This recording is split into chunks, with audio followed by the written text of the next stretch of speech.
I'd now like to invite James Close, Director at the World Bank, for the next intervention. Thank you very much, Michael, and good afternoon, everybody. So I think I want to build a little bit on what I spoke about yesterday and talk specifically around strengthening policy and regulatory frameworks for climate-resilient infrastructure. And I'm going to try and get through this reasonably quickly, and I'm going to use a little framework, I think, that hopefully should help us and can build on, I think, some of the excellent presentations that we've heard so far. So I want to talk about 5 specific things that can support strengthening policy, regulatory frameworks and institutional capacities.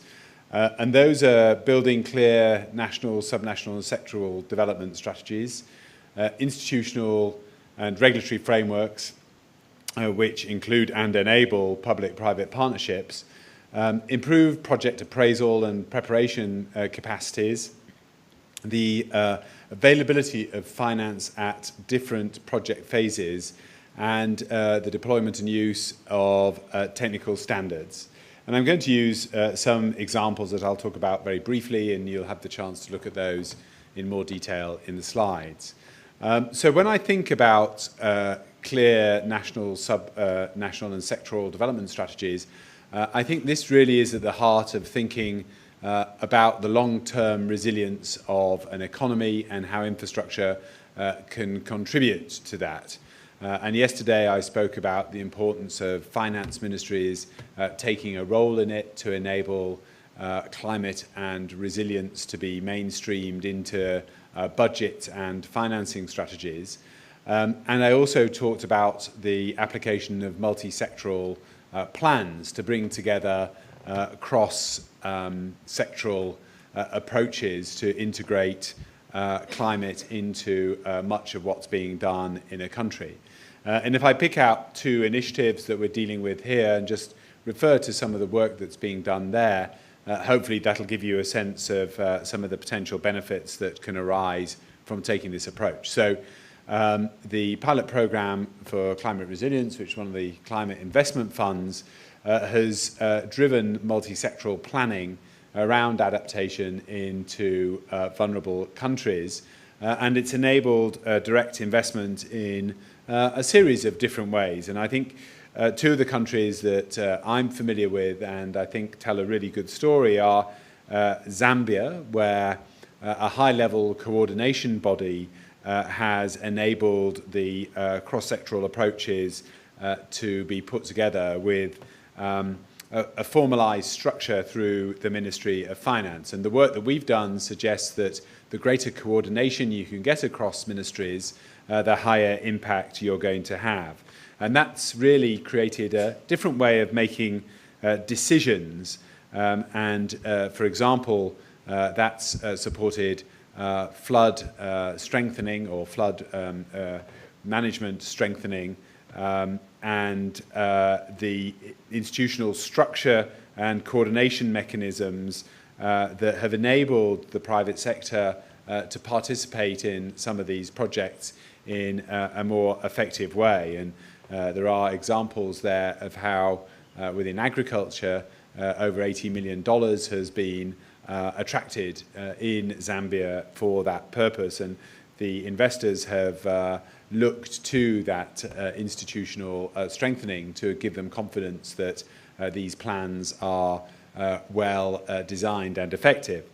Mozambique is another example, a very challenged country from a climate perspective, and the approach to climate change strategic planning under the Ministry of Economy and Finance enabled multiple ministries to secure agreement over adaptation investment priorities, and that's attracted over $80 million. The other initiative I mentioned yesterday and perhaps refer to a little bit more today is the Climate Action Peer Exchange. I know that the UNFCCC is very keen on this as it draws in finance ministers and finance ministries into the conversations around climate finance and climate change.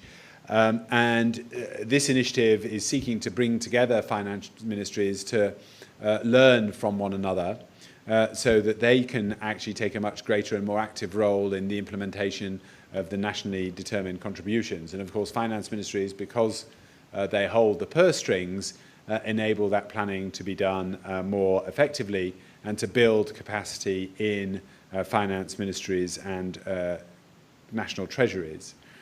The second area that I want to focus on is the institutional regulatory frameworks, and perhaps talk about Samoa, which is a country that's highly dependent on its roads, and its roads sit a very small distance above sea level. And of course, this is impacted by not only the general sea level rise, but also the implications of storms and flooding. The project that we worked on there supported the strengthening of the institutional legal framework and through specific reforms and capacity building created a more systematic approach to design of these road programs and the financing of them. And that adaptation policy was then adopted nationally, and it enabled the road investment to be significantly more resilient. Moving on to improve project appraisal and preparation capacity, the case study here that I think is quite interesting is the one in Timor-Leste around the Tibar Bay port concession. And you've heard a lot about the challenges that ports face around climate change, but the work that we did to look at the structuring options and the viability and market acceptance of the project enabled us to put forward a much more robust competitive framework for bidders, and that attracted quite significant partners and enabled the government of Timor-Leste to sign a 30-year, $490 million concession contract, which had been selected through that competitive process. So I think that's a good example of increasing capability around project appraisal and preparation. And of course, there are many more that we could refer to. I mentioned briefly yesterday Colombia and the fourth generation, the 4G toll road program. And I talked a little bit about the way in which this has been financed. And I thought it's worth just amplifying a little bit about that in terms of the financing at different stages. I think we're all aware that different stages of infrastructure projects attract different types of risk. So planning risk is different and has a higher cost of capital associated with it than development and construction risk, and operating risk is also much more predictable. So I think deepening the refinancing market is very important, as different actors are able to refinance their investment in these projects in a way that aligns better their risk appetite with their understanding of the risks and how they can be managed. So you see here how we've worked very effectively with the IDB and across both the public sector arm of the World Bank and the private sector arm, and also mobilized and deployed guarantees from the Multilateral International Guarantee Agency, MIGA, to use cross-border risk guarantees for foreign investors. And I think that is a very successful program with over $10 billion invested in those Colombian roads. Technical standards, I think these can apply across multiple sectors. And again, I just want to focus briefly on roads and the work in Mozambique. And I think this is particularly interesting because the climate screening work that we did in Mozambique enabled the design of these projects to be much more climate resilient, and then the Mozambique government picked this up and applied that screening to all of their road investments. So it built a higher standard for road investment and linked that back to the National Climate Change Strategy, which goes back to the earlier slide where I was talking about Mozambique and the way it has drawn together multiple ministries to enable it to think strategically around these types of investments in resilient infrastructure.